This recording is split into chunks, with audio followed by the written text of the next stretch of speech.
வாழ்க வையகம், வாழ்க வையகம், வாழ்க வளமுடன். குரு வாழ்க, குருவே துணை. ஆசானருள் தந்தை வேதாத்ரி மகரிஷி அவர்கள் நம்மோடு சுக்மமாக நிலை இன்றைய சிந்தனையை சிறப்பித்து தருவாராக. இன்றைக்கு சாதனையே தேவை என்ற பொருளில் சிந்திக்கின்ற மனிதர்களே, அறநெறிய போதிக்க புதிய நூல்கள் அவசியமே இல்லை.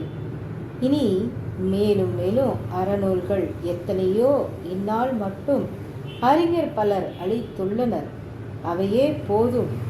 அறம் பிறழா நெறி நின்று மக்கள் வாழ அவசியமாம் பொருட்களோடு கல்வி கிட்ட அறவோரே திட்டமிட்டு அமுல் செய்வீரே. அதன் மூலம் அறம் வளரும், உலகம் ஒய்யும் அப்படின்னு அருட்தந்தை ஒரு அற்புதமான கவியில் சொல்கிறாங்க.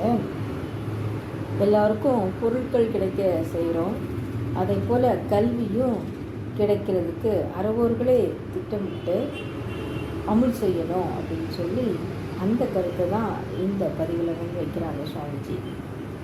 அறநெறி வாழ்வு என்றால் என்ன?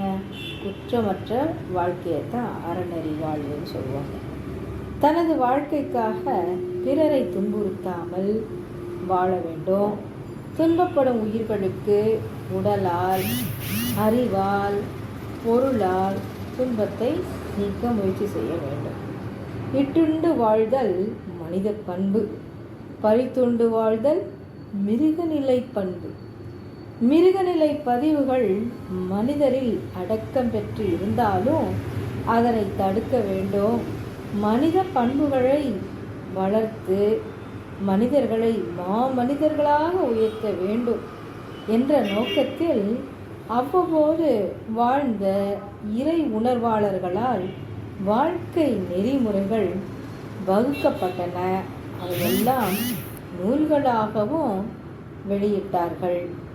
ஏற்கனவே வாழ்ந்தவங்க வெளியிட்ட நூல்களே போதுமானவை.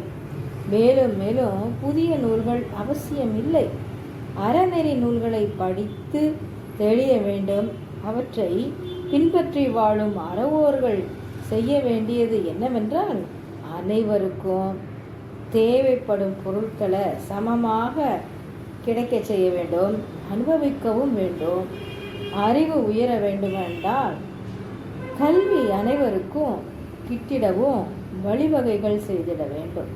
அதற்கு திட்டமிட்டு செயல்படுத்தவும் வேண்டும். அதன் மூலம்தான் துன்பப்படுத்தாமை என்ற செயல் நிகழும். துன்பம் நீக்கி வாழ்தல் என்ற மனித பண்பு மலர்ந்து அறமும் வளரும், உலகமும் ஒய்யும். இப்பொழுது இந்த சாதனை தான் தேவை என்பதை வலியுறுத்தி சொல்கிறாங்க சுவாமிஜி என்று கூறி இத்துடன் இந்த நிறைவு செய்கின்றேன். நன்றி. வாழ்க வளமுடன்.